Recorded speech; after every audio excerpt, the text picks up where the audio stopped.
Hey, this is Professor Game, where we interview successful practitioners of games, gamification, and game thinking who bring us the best of their experiences to get ideas, insights, and inspiration that help us in the process of getting our students to learn what we teach. And I am Rob Alvarez. I'm the founder of Professor Game and professor of gamification and games-based solutions at IE Business School, EFMD, EBS University, and many other places around the world. And if this content is for you, then please go ahead and subscribe to our email list for free at professorgame.com/subscribe. And welcome back, engagers. We have another guest today, as always, as every single week. We have today with us Tamer. Tamer, and I didn't even ask you before in the pre-interview chat, so that's the right way to pronounce your name. Before we do that, are you prepared to engage? I'm prepared to engage. Yeah, engaged. I'm prepared. I can't even talk. I'm prepared to engage. I obviously am not prepared to engage. My mouth is not working with my brain. And is Tamer a good way to say your name? It's actually Tamer, but yes, there we go. There we go. You Tamer. don't even try my surname. It's fine, Rob. Asfahani? Very good. Well done. Well, I had to try and get one right.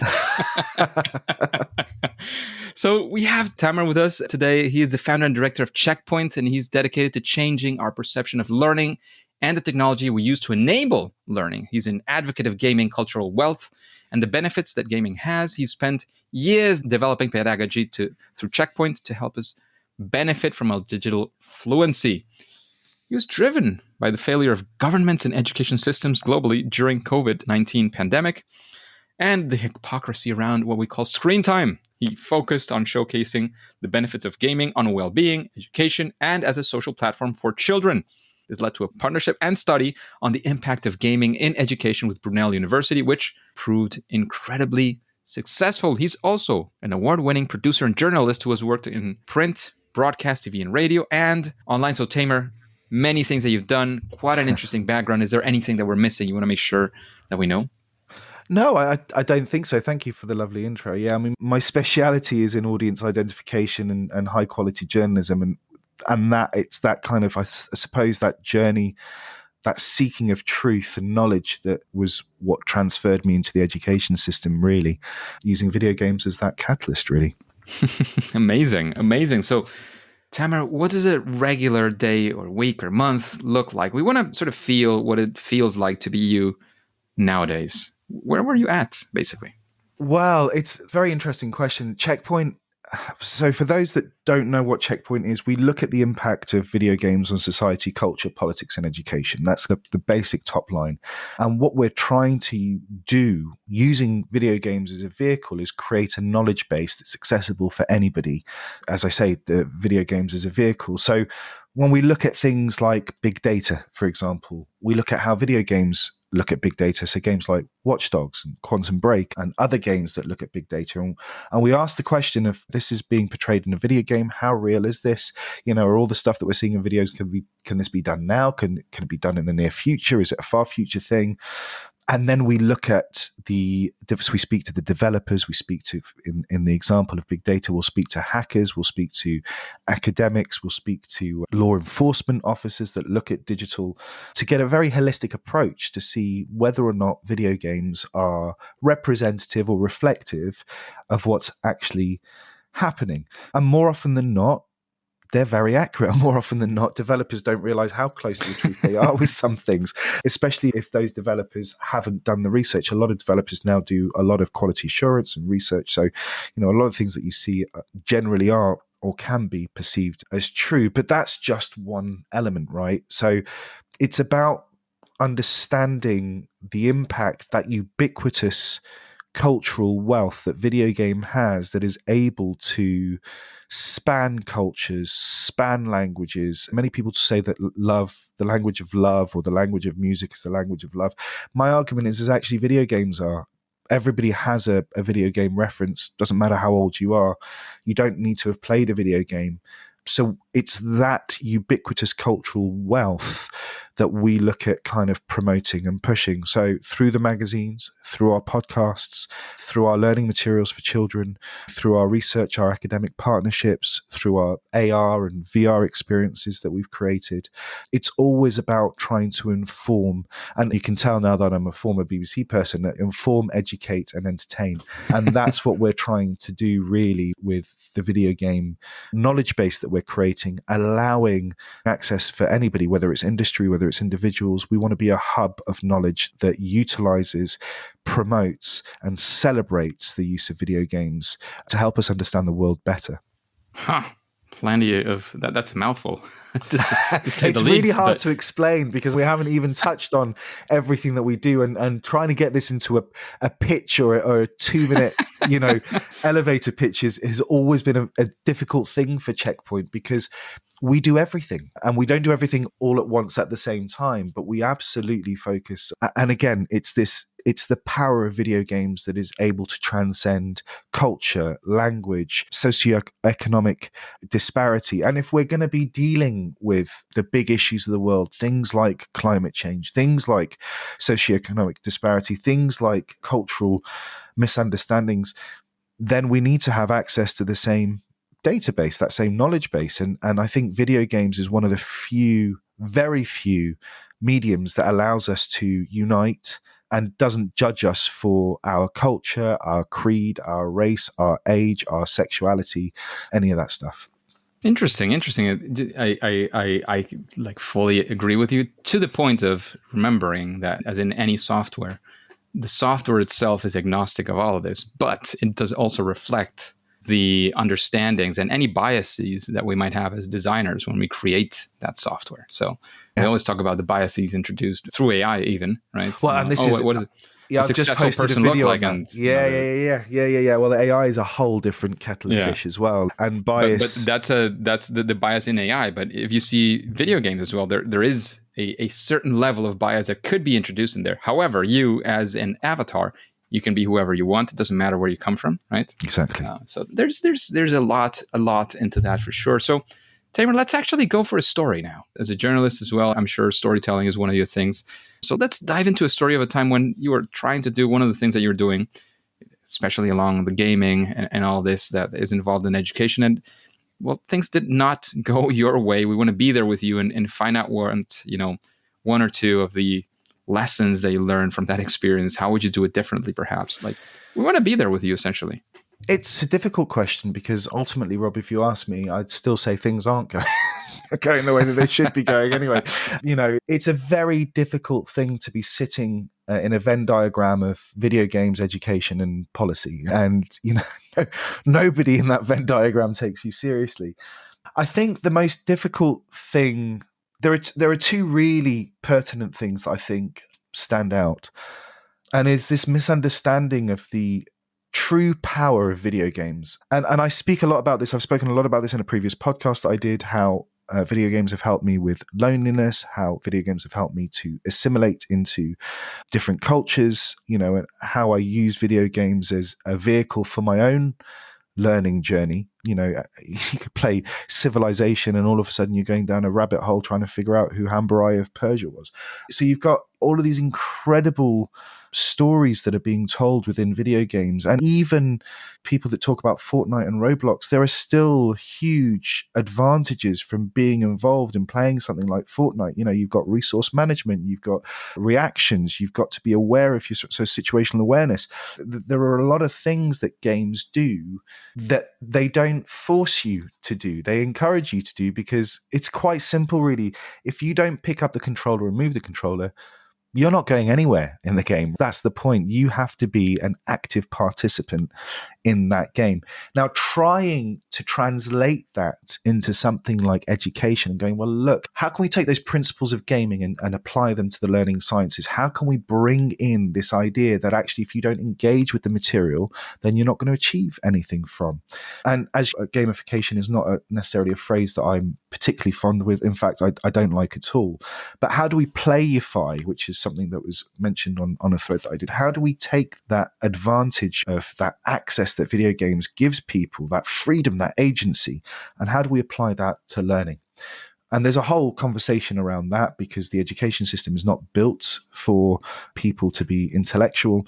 And that's the first problem, right? The first problem is that you go speak to somebody about, well, look at the incredible opportunities that video games give learners, whether it's accessibility, whether it's non-judgment, whether it's looking at subjects or themes or specific things. And you're immediately met by resistance because the first thing people think is, oh, it's a video game. What are we going to learn? And the first thing they think of is you play video games and there's no real learning in video games. And actually, it really comes down to the quality of the teacher. So our journey for about 4 years has been very much trying to change this idea that video games and their content cannot be used as feasible learning materials. I think that's the very first thing that we need to kind of address. The second thing is, and I kind of hinted on this a lot, is gamification. And I'm going to say this, and I know that you may not necessarily agree with me, Rob, but gamification which is fine. Gamification doesn't work because what we're doing is a game's inherent appeal is the entertainment purposes and the, how can I put this? The decisions that you make within the game are your decisions to be made, and you don't feel judged for them because of the way that you've made those decisions. That a game gives you agency. It gives you the framework to play. It gives you a sandbox to play within, but it never tells you, unless it's taking you through tutorial, how or what to do. It allows you to figure that out yourself. And the education system does not do that. It doesn't allow for the individual to find their own learning technique or their own learning path. So what gamification does is it tries to shoehorn these principles, whether it's marketing, whether it's an education purpose, whatever it is that the outcome that they're trying to gamify, immediately undermines the game itself, right? Because all of a sudden it's not a game anymore. It becomes a tool for education or a tool for marketing or a tool for promotion or whatever it is that gamified version is. And even when we look at, Roblox is a perfect example of this ecosystem where it allows advertisers and marketeers to come in and do it. Now, you could go in and do the Duracell battery, you recharge stuff and run around in Fortnite, but it's still Fortnite. It's still skinned as Fortnite, right? It's still skinned as Roblox. So you're not actually getting any brand awareness from it. You just recognize the brand fine, but you're not playing the game because of the brand. You're playing the game because of the game.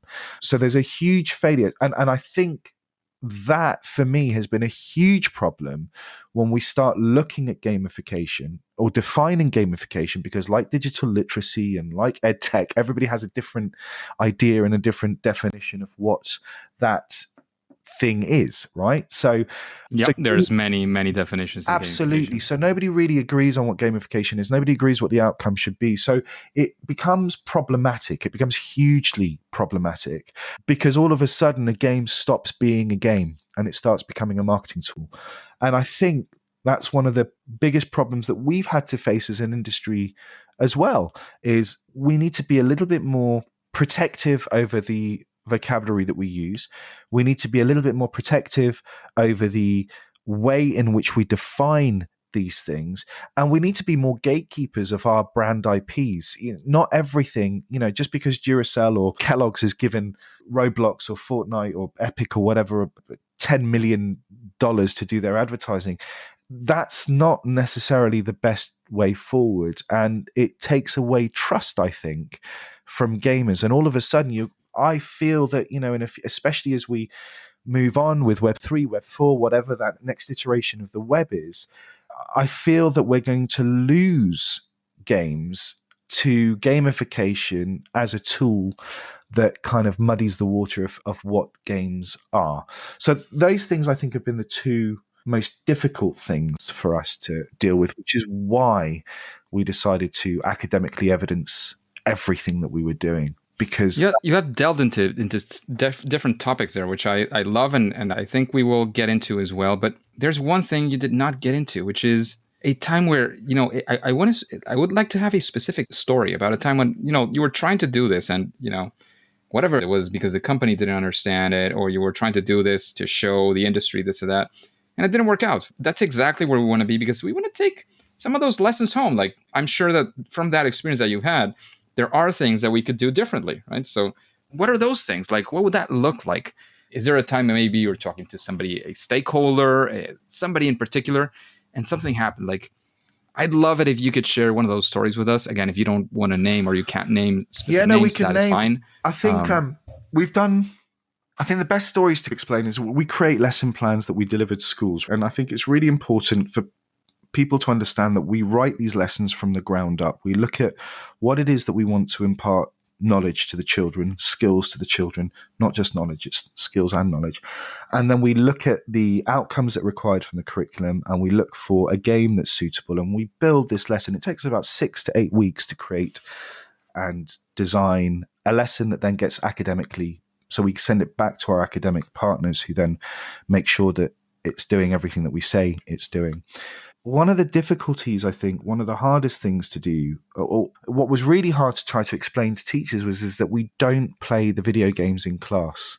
And they don't understand this. You talking about Sonic or Mario when you talk, and they're like, what do you mean we don't play the games in class? And we try to explain to them that all we're doing is we're using that gaming wealth, that cultural wealth that the children have around gaming, to give them agency to talk about their conversation, or to talk about the topic that they're doing.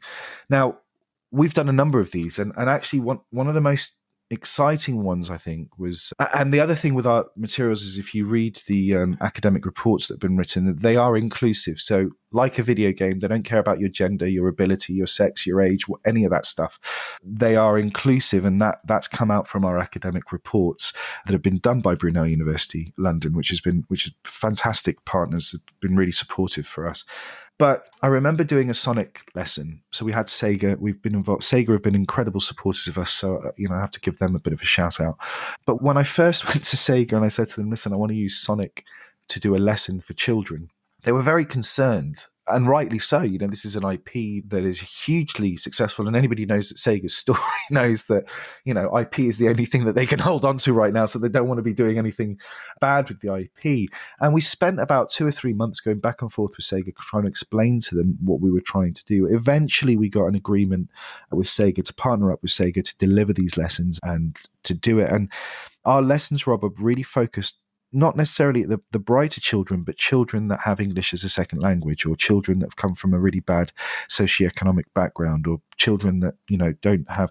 And we go into schools specifically, what we call in this country pupil premium. So children that have a disadvantaged or less advantaged than others, fewer opportunities to kind of present themselves to these children.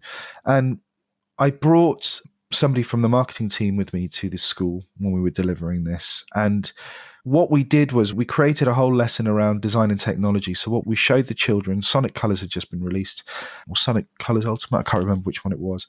Basically, it was Sonic was using wisps to get past Robotnik or Eggman, and Robotnik/Eggman was using robotic devices to capture Sonic, right? So we tasked the children, we split them up into groups, and we created this lesson plan around design and technology, asking the children to either create a wisp to help Sonic, or a robotic device to help Dr. Robotnik/Eggman to capture Sonic without hurting him. That was one of the, so that there were all of these kind of prerequisites that were required.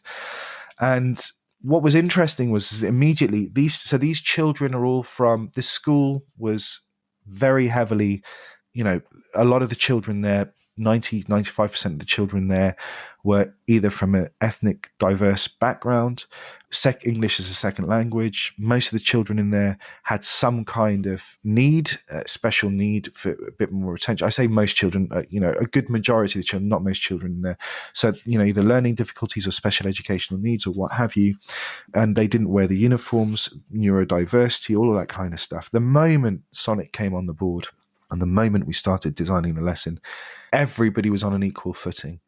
And there are two things that happened in that. And so what we do is we don't just provide the lessons, we provide the children with an experience post-lesson that allows them to showcase a pathway into the games industry, right? Because if you ask any child if they want to be a gamer, they go, yeah, I want to be a YouTuber, but they don't know that you could be legal counsel. They don't know you could be a narrative designer, coder, marketeer. You know, there are a million jobs in gaming. And so we try to showcase and put them forward. And we've done it with people like the European Space Agency. The children have done lessons and have spoken to mission control and the guy flying the solar orbiter with an Xbox controller explaining how he used Kerbal Space Program for his degree. You know, so there's some amazing opportunities that we provide the children, but the children obviously, and they understand Sonic. So back to the Sonic class, we designed it. The children were all engaged. We provide a list of vocabulary that the children do, and you just see them. You just see them coming to life. You see them owning the lesson, owning the conversation, discussing with each other. Children that wouldn't necessarily be involved in the class conversations are constantly talking, constantly inputting. Teachers are controlling situation beautifully with children that may not have had an opportunity to talk otherwise. And it's such an incredible feeling. I had a little girl next to me who was never very confident in her English, and Arabic was her first language. And she turned around to me. We were in the middle of presenting because they had to do this. They had to present either their WISPs or their robotic devices at the end of the class. And she said a word, and I can't remember what it was, but she said, "Did I use that word correctly?" And it's just things like that, Rob, that you think, wow, they're taking this on board and they're listening and they're taking, it was a complicated word for her age. And she was using inspired. That was the word she was using. I was inspired by Mario Kart because she was talking about a WISP, and inspired is a word. And her teacher turned around to me and said, she's never used a word of that length before, nor has she engaged in the class like she has done before. And it was that pride that came beaming out of her face when I said, yeah, you absolutely used the right word. Well done. Very well done.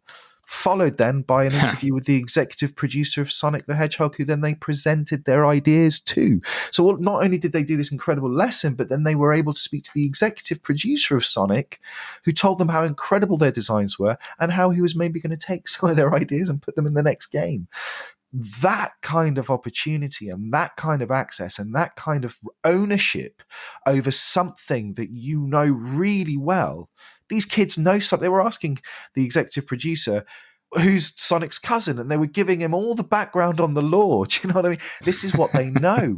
And it's stuff like that, Rob, that we can absolutely learn from these children if we just give them the freedom to explore the things that interest them. Give them the time. Totally. And Tamer, that sounds amazing, and a way to turn around from people not even understanding to actually getting to do that. So very quickly, is there a key lesson that you would tell the engagers to try and take away from that? Something that helped you reach that phase of success that you were actually mentioning? Oh, that's a difficult question. I think, look, the key lesson is try. Just keep trying. And don't dismiss things that you don't understand. What I always say to parents, that when children talk to you about video games, shut up and listen to them. It's one of the only things that they know more about probably than you do. And what you're doing is that you're doing many things when you listen to children, and especially when they're talking about something that they love. First of all, you're telling them that what they feel and what they believe is valid, and that it's not important, right? A lot of people will dismiss when children say, "Oh, I've just completed this level. Oh, you've just done a game. Just go away. Leave me alone. Go play your game." No, sit down and listen to. Ask them why it was so important for them to beat the level, how they did it, what tools did they employ to do it? Did they have to change their style? And all of a sudden, you'll find that your child is actually a lot more aware of what they're doing within the game than you think. It's not just something that you just pick up and play. The other thing is it allows the child to feel trust, that they can come and talk to you about anything. If you're going to listen to them about the things that interest them, then they're going to listen to you about the things that they may not necessarily want you to listen to, right? So it builds that trust, but also more importantly, as a grown-up or as somebody who's probably lost that childlike kind of fervor, what it also does is it allows you to really understand a subject matter. If you sit down and watch your child play Roblox or Minecraft or Fortnite, I guarantee you'll be amazed at their reaction times, their situational awareness, their skills, all of that stuff. So I suppose that's the one lesson that I say to people is if anybody, especially if a child, your child, somebody else's child, talks to you about video games, shut up and listen and engage and ask. All you need to ask is, how did it make you feel? How did you complete it? Is there anything that I could do to help? How are you going to, just ask them, just talk to them. Don't dismiss them. Absolutely amazing. Thank you for that. I think it's going to be useful for plenty in the audience, even though many might be already into games, and rightfully so. You say, well, that's one of the things they might know more about than you. That might still be the case, especially of modern games, but some might even be, a bit versed in what these kids are talking about as well, which is fine. But the part of sitting down and listening to them and having that perspective of, it's more than that entertainment that you had as well as a kid. It goes beyond that, right? Even if you're enjoying it and you're part of that movement in a way, it can go well beyond that as well. There can be many things that they can take out of that. So let them talk. Absolutely. Love the lesson in that sense as well.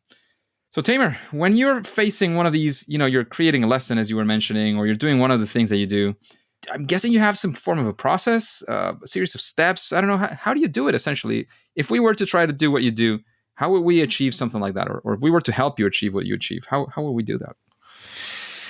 Oh, we do have a process, and we have so we've developed our own tenets at Checkpoint. So we have 12 tenets that guide our learning principles. We also have, so we're partnered with the United Nations. So we deliver on the United Nations Sustainable Development Goals. So we have a responsibility to UN SDGs 4 and 9. So 4 is global education. We also deliver on the UNESCO pillars of education. So there is a process, and our goal is to, and the process, and this is why it takes 6 to 8 weeks, and this is why we send it back to the academics for them to go through it. And our process involves everything. It involves, what are the outcomes that we're trying to achieve for the children? How can we make it relevant to their learning? How can we make the child the center of the learning experience? How can we be inclusive for anybody? We're not talking about just people that are in the UK or in the English school system. How can we make our lessons relevant using video games as that vehicle for a global audience? What are the things that we're trying to deliver on? And this is a process that we go through every single time. So we have to deliver on all 12 of our tenets when we're delivering a lesson plan, but we also have to deliver on the sustainable development goals that we're trying to fulfill and the UNESCO pillars of education. We also have our own pedagogy that we have to deliver to. And then when we design the lessons, we have to take into account things like white space, cognitive overload. So there's a huge amount of work that goes into these lessons. And if somebody were to look at them, that you probably wouldn't think that there was. But the process is really stripped back. It's choose it. If there's something, especially if there's something, and usually we pick up something that's been kicking off in the news or something that's been inspired by a game that we've been playing. The last lesson that we did, for example, was about beavers, bats, and bees. Now, these are endangered species in the UK. And so what we did is that we looked at Planet Zoo, because Planet Zoo has an incredible Zoopedia and supports all of the learning, which is really, really important. So actually the accuracy of that data set within Zoopedia within Planet Zoo is incredibly powerful because it is true. And we built a lesson then around conservation and what the role of zoos are within conservation, right? But part of that process was what animals do we use? And if you were in South America using this lesson plan, what animals would you replace the beavers, bats, and bees with? And actually, bees are ubiquitous. They're a problem globally, if anything. When outside of the West, the Western bees, I think, are more dominant at the moment and causing more problems than anything else. So we build that lesson from the ground up, and then we look at the curriculum. We never really, because our pedagogy and the way that we deliver our lessons and the SDGs and everything else, we usually deliver way more than any national curriculum requires for any subject matter. But we also don't, and this is a really important point, Rob, we also don't silo subjects. And what I mean by that is that we don't take subjects and keep them in their own domain. So when we talk about science, in order for you to be able to express science, you need to have a grasp of maths, you need to have a grasp of English. Depending on the science that you're doing, you may need to have a grasp of geography, or you may need to have a grasp of something else. So what we do is we build holistic lesson plans that deliver on multiple disciplines. And this is, I think, a failure within the education system globally, is that each subject matter is done in isolation. So if you're doing geography, you don't talk about the communication needs for geography. If you're talking about maths, you don't talk about the applied maths if you're doing pure maths. So what we do is that we become very niche in our understanding of a subject, but we're not very good at communicating it. And this is where semiotic domains start coming in, when we start thinking about, well, okay, if I've got this idea around mathematics, how can I express this to somebody who's a historian? Do you know what I mean? So our subject matters are very holistic. So we will take 3 or 4 subject matters just because of the way that we deliver, and we deliver those national curriculum outcomes, but a lot more from them. So there is a process. We're in the process right now of doing one on biodiversity. And the idea of that is that, right, there's so much around. First of all, we need to define biodiversity. And many people don't know what biodiversity is. And biodiversity, which I didn't know until, and this is the amazing thing about the Checkpoint learning materials, I learned so much in the process of doing it as well. Biodiversity is just the idea of having enough diversity for an ecosystem to continue to thrive or exist. It's not about the actual diversity in the ecosystem. It's about the minimum requirement needed for an ecosystem to survive. And so when you look at that, the whole conservation thing is depressing, because we know that we're not going to win this. We can't tell children this. We need to give them hope and thing. But so what we're looking at biodiversity now is like, okay, so what can we do? What can we do? Soil has millions of bacteria. That's the foundation for everything, for all the life cycle. Let's talk about biodiversity in soil rather than biodiversity of plants, or because all of a sudden anybody, whether you're in Europe or whether you're in Africa, you can go out, get a little bit of dirt from your garden and actually start to see how that works. We've been thinking about terrariums, we've been thinking about small ecosystems that we can build, but then we need to find the relevant game to do it. We need to find the relevant. So it's a process. Sorry, I think I just went off there, Rob. I was going to ask you again, just in a second, what will be those steps if you were to summarize it in a phrase, like or 2 phrases? What are the steps? What are the things that you do? You I don't know. You pick a game, or before picking the game, you look into the objectives. I don't know. What does it look like? We don't. So it's funny because my old boarding master, who was head of English for the East of England for a little while and head of numeracy and literacy, retired a couple of years ago. This is a very funny story. Long and short of it was, for years I've been telling him to use video games in class. He was an English teacher, head of, like I say, he was very well thing. He stayed in the classroom, so he never went through management. So he always dealt with children, and one of the best teachers that I've ever known. So Chris Winston Longley does all of the lessons, but the process is this. I turn around to Chris and I go, I want to do a lesson on flight, or I want to do a lesson on trains. I want to do a lesson on time. I want to do it. And I think it's important to note here that we aim for a key stage 2, which is ages between the ages of 7 and 11. That's our target audience right now, because we want to get them before they get to secondary school and the love of learning is destroyed out of them. So we'll try to teach them how to learn, not what to learn. That's one of our tenets. So Chris and I will be chatting, and I'll say, look, Chris, I want to do a lesson on flight. So Chris will go, okay, fine. He'll go away and he'll come back to me and go, look, we could do this, we could do this, we could do a lesson on lift or drag, we could do a lesson on actual birds, or we could do a lesson on density, or whatever it is that he does. And then we'll have a chat about it, and then we'll think, okay, what game can we tie in with this to demonstrate? Because we use video clips from the game, or we use like I said, the inherent knowledge that children or other gamers have to then deliver it. So when we talk about the Odyssey, it's a lot easier to talk about Mario Odyssey than it is to talk about the actual Odyssey, because children know that they've been through journeys traveling through different lands, and so it becomes very accessible. We then agree on that. Chris then goes away and starts writing out the lessons, and he'll come back and go, look, we've got a lesson here that can either include geography and maths and physics, or we've got a lesson here that can just include English and history, and then we'll start looking at it and we'll go through it, and then we go through another iteration of that. Chris then goes away and writes the lesson. So once we've identified what it is that we want to deliver, which subject matters, Chris will then, and only then, look at the curriculum objectives, because usually by that point we've already delivered, we've already discussed it, we already know what we're going to be doing. And more often than not, we create a lesson plan that's inclusive of 2 or 3 different subjects and certain objectives within those things. Chris then comes back to me. We go through it together in great detail, and I mean great detail. We spend maybe 3 or 4 hours and we will argue about one word. So, there's a real quality assurance that goes into this. We will then build the lesson. He'll do it all in Word, and then we will get it to our designer, Paul, who's the co-founder, and he's the guy that's responsible for all the design language of Checkpoint, which is amazing. Paul then takes the lesson and puts it onto a presentation slide. That presentation slide, and as Paul's doing that, he's taking on board everything that we've said, but he's also looking at the white space, cognitive overload, and he's developing the slides that will help then make it easy for children to understand.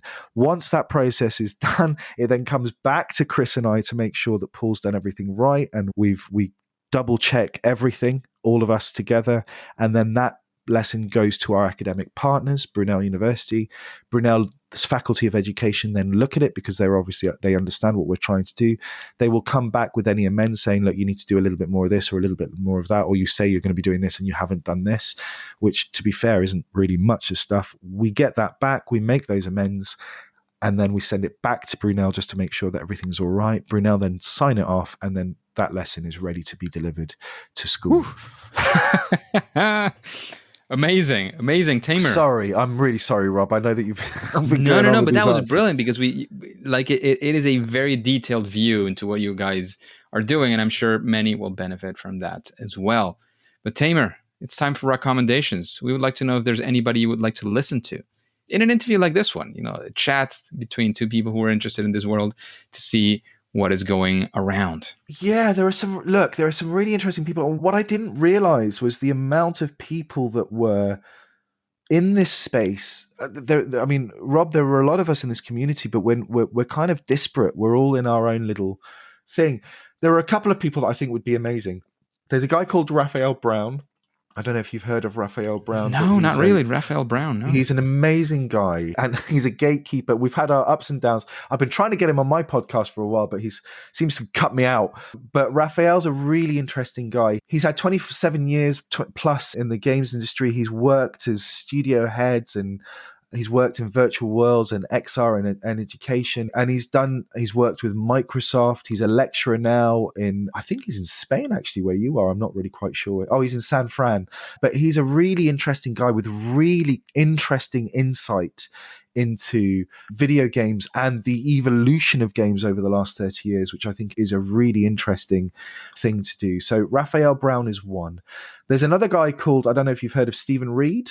So Stephen Reed is one of the reasons. I don't know. Stephen Reed is the reason why Minecraft education is what Minecraft education is. So Stephen was a teacher. He used to use Minecraft, I think something like 15 years ago. He was the first person to use it. And when Microsoft set up Microsoft Learning and acquired Mojang, Stephen was brought on to Microsoft to head up Minecraft Learning.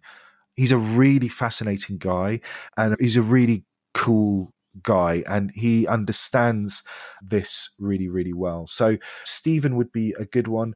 There's another guy called Garrett Milleron. Garrett Milleron is doing some amazing things with physics-based gaming experiences.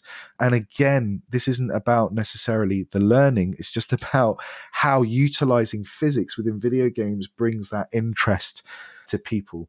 And there are many more that I could go on. Fiona Murphy, who's really interesting. She's an amazing woman and looking at the impact of esports and curricula within esports.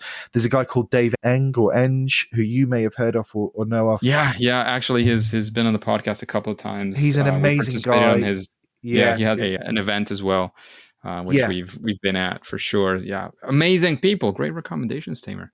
I'm sure we could continue talking about these for a while. I've got lots. So yeah, absolutely. Love it. Tamer, what about a book? If you were to recommend us one book, which one would it be and why? Le Petit Prince, The Little Prince by Antoine de Saint-Exupéry. I know it's nothing to do with what I'm talking about, but Antoine de Saint-Exupéry, French writer. French was actually my first language, would you believe? Or my first Western language. And The Little Prince, if you haven't heard of or know, The Little Prince is about a alien prince who lands on Earth and deals with love and loss and death, really. But it's incredibly philosophical. It's had a huge impact on my life. It was the first book that was read to me from when I was a kid. And I'm just going to read you something very quickly, if that's okay, Rob, because I think this kind of sums it up. In the course of this life, I've had a great, and this is the author, so this is about a pilot who's crashed his plane in the Sahara Desert during the Second World War and is trying to figure out how to fix it. And throughout his life, he's been really childlike. He's never really wanted to grow up. In the course of this life, I have a great many encounters with a great many people who have been concerned with matters of consequence. I have lived a great deal among grown-ups. I have seen them intimately, close at hand, and that hasn't much improved my opinion of them. Whenever I met one who seemed to me at all clear-sighted, I tried the experiment of showing him my drawing number 1. Now, drawing number 1 looks like a hat, but the author explains that it's actually an elephant inside of it. So I tried to explain the experiment of drawing number 1, which I've always kept. I would try to find out, so if this person was of true understanding, but whoever that grown-up was, he or she would always say, "That is a hat." Then I would never talk to that person about boa constrictors or primeval forests or stars. I would bring myself down to his level. I would talk to him about bridge and golf and politics and neckties. And the grown-up would always be greatly pleased to have met such a sensible man. And I just think that is such a beautiful way. And that has stayed with me since I was a kid. I always thought I never want to grow up. And this matters of consequence. But yeah, that would be my recommendation. Totally. And Tamer, what's your favorite game? I can't answer that question, and I refuse to answer that question, Rob. There are many games, and it depends on what I'm playing. If I trained as a pilot, so I do a lot of DCS, flight sim stuff. I love Civilization. I love first-person shooters. Borderlands Tamer, is probably one of I'll my have favorite. to stick you to one. Maybe you will go one on the digital world, one on the board games or card games. If you had to say one, which one would it be? Maybe two. I can't answer that, Rob. If I'm being honest with you, I really can't answer that. I think. Look, DCS right now, DCS, because it is the closest thing to a proper combat simulator, flight one-to-one simulator, because it's not a game, it's a simulator. So it's not a game, it's a simulator. So yeah, but I don't know, Rob. It's a DCS, really difficult let's question. Go for that. Let's go for DCS. Let's stick with we'll DCS. Put you down right for now. DCS. Yeah. So, Tamer, we ran out of time a few minutes ago, but that's okay. Sorry. But anything else you want to tell the audience before we take off? No, thank you very much for listening. And if you want to know more about what we're doing, check out checkpointhub.info, which is available. All of our content is there. Everything that we do is free. That's another thing I didn't say to anybody. We don't charge anybody for anything. I believe that if we want to change the world and have access to the same content and material and education, then we all need to be able to access it for free. So check it out, and please get in touch if there's anything that you want to know more about. But thank you for listening. Amazing. Thank you very much, Tamer. There we know where to find you as well. If you want to know more, there's a few more links we'll have on the show notes. However, Tamer and Engagers, as you know, at least for now and for today, it is time to say that it's game over. Engagers, it is fantastic to have you here, and thank you for listening to the Professor Game podcast. And I'd like to ask you a very quick question. How are you listening to this episode of the podcast? If you are using any podcasting app, anything from Spotify, iTunes, Apple Podcast, Google Podcast, I don't know, any app that you could be using out there, there's plenty of them, and we are on all of those apps. If you are doing that, have you clicked on that follow or that subscribe button? Have you rated us? Have you rated this podcast? If you haven't gone ahead and do that, please do so. This is a great way so that we can reach more engagers like you to achieve this mission of making engagement, retention, and learning amazing using game-inspired and gamification solutions. If you want the instructions, we created a quick one on professorgame.com/iTunes. And it's iTunes because that's the first one that we created. There's a couple more in there. And as always, as we like to remind you, please, before you go on and do your next thing, please remember to hit that subscribe or that follow button using that favorite podcast app. And of course, listen to the next episode of Professor Game. See you there.